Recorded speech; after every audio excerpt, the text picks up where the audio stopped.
Hello，呢度係睡前讀10頁書，等我哋瞓覺之前放低手機一陣，一齊嚟聽下呢一本書。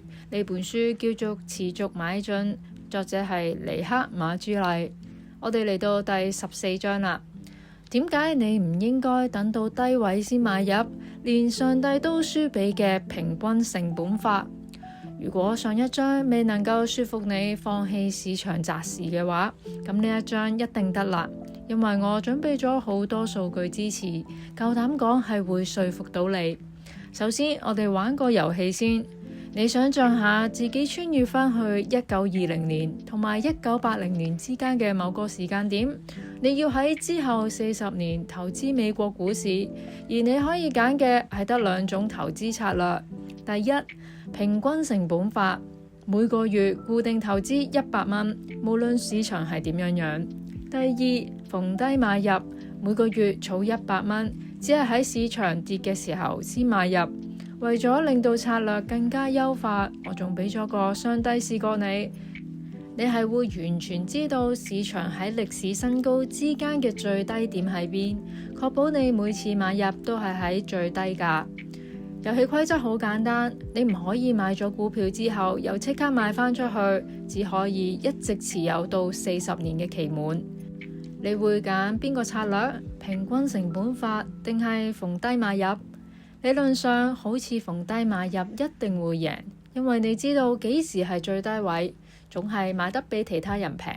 但係如果你真係用呢個策略，你會發現無論喺1920年至到1980年邊一個時間點開始投資，喺所有40年投資期裏面，有超過70% 嘅時候，逢低買入嘅表現都係輸咗俾平均成本法。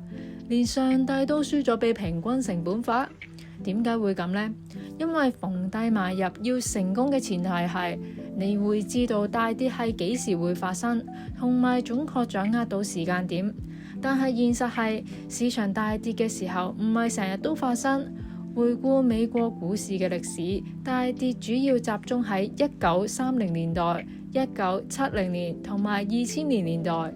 換句話講，逢低買入嘅策略喺大部分時間都係冇用嘅。而且即使你係上帝，能夠準確咁捉到每次嘅底部，但係錯過底部2個月，逢低買入係贏平均成本法嘅機會就會由30% 跌翻剩低3%。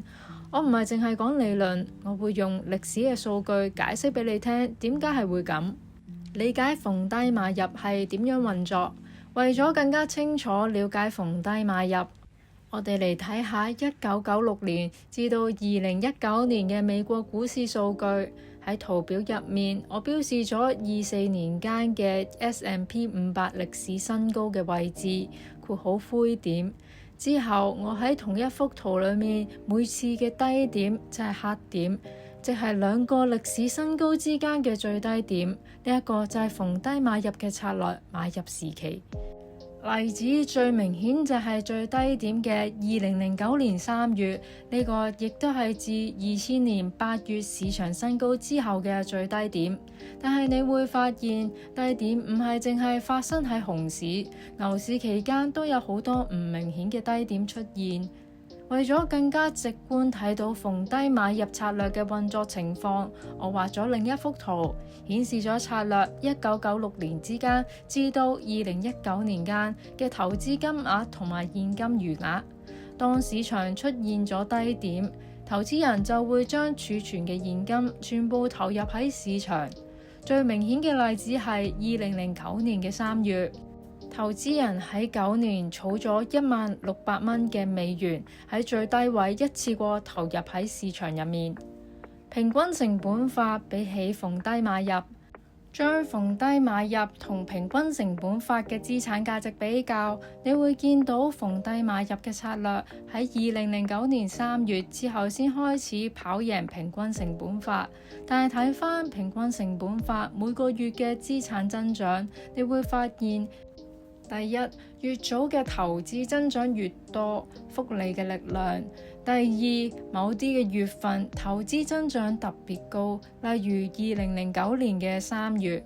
結論係，如果大低點發生喺投資期嘅早期，逢低買入先有機會係贏過平均成本法。例如1928年至到1950年期間，美國股市經歷咗歷史上最大嘅大跌，而逢低買入嘅策略就喺呢一個期間表現得非常好。更加長期嘅比較，如果拉長個時間軸，逢低買入喺大部分嘅情況下都係贏唔過平均成本法。根據圖表，喺所有嘅40年投資期中，有超過70% 時候，逢低買入都係輸俾平均成本法。最差嘅例子係喺1975年至到2014年，因為1974年嘅熊市底部已經過去，直到1985年先出現下一次嘅低點，結果逢低買入就錯過咗市場早期嘅升幅，輸得好慘。逢低買入嘅致命問題，即使你有上帝嘅視覺，逢低買入都未必贏得過平均成本法。如果你錯過咗底部2個月，97% 情況下，逢低買入都會輸俾平均成本法。現實中你唔可能準確知道底部係幾時到，所以喺等到底部先買入，通常會令到你錯過咗市場嘅升幅，最終就會輸俾持續買入嘅策略。所以總結，想創造財富，最緊要就係盡早開始投資，而且持續買入。根據數據，喺1926年開始投資美股，10年持續買入，你係有98% 機會係贏過持有現金，而且得到咗10.5% 回報。而喺1970年開始投資全球股票，10年持續買入都有可能有85% 機會係贏過持有現金，平均回報係8%。結論係持續買入喺創造長期財富嘅關鍵，連上帝都輸俾嘅平均成本法，你仲有幾多勝算呢？下一章我哋將會探討運氣喺投資中嘅角色。好啦，呢一章嘅第14章就講晒啦。咁呢一章呢就比較短啦，係因為作者呢就比較多係放一啲嘅圖表啦，去解釋一啲嘅數據嘅。咁如果你需要睇呢一啲嘅圖表呢，咁我就建議你都係買翻呢一本書啦，去支持翻作者嘅。咁講翻呢一章嘅總結啦，佢主要係講緊平均嘅成本法係好過喺低點買入嘅。咁我覺得第一個條件係首先係講緊你係一定要長期持有咯，係甚至持有係10年啦，甚至係佢講緊40年嘅期間。所以如果你係散戶呢，你係冇信心去持有咁長嘅年份呢，呢一個方法係唔適合你㗎，因為市場短期內一定會有波動㗎嘛。咁甚至喺大跌嘅時候，如果你冇信心去持有嘅時候，咁你係沽清離場，咁咪錯過咗個反彈，損失咗本來應該有嘅複利增長咯。所以一個方法係一定要，首先你係長期持有啦，你係有足夠信心去持有咁長嘅年份，你先能夠真係用呢個方法咯。如果你係打算係用散戶嘅心態嘅，搏一啲嘅升幅嘅，咁呢個方法係絕對唔適合你嘅。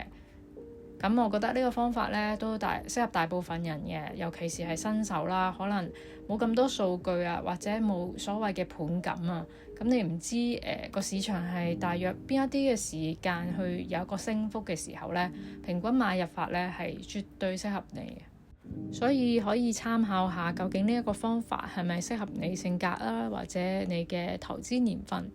咁我覺得我最中意呢本書，暫時嗰一句係時間係投資中嘅最好朋友。咁今日呢一章呢就嚟到呢度先啦。咁如果你都中意呢一條片嘅話，希望你會俾個 like 我，同埋 subscribe 呢個 channel。我哋下一章再見，拜拜。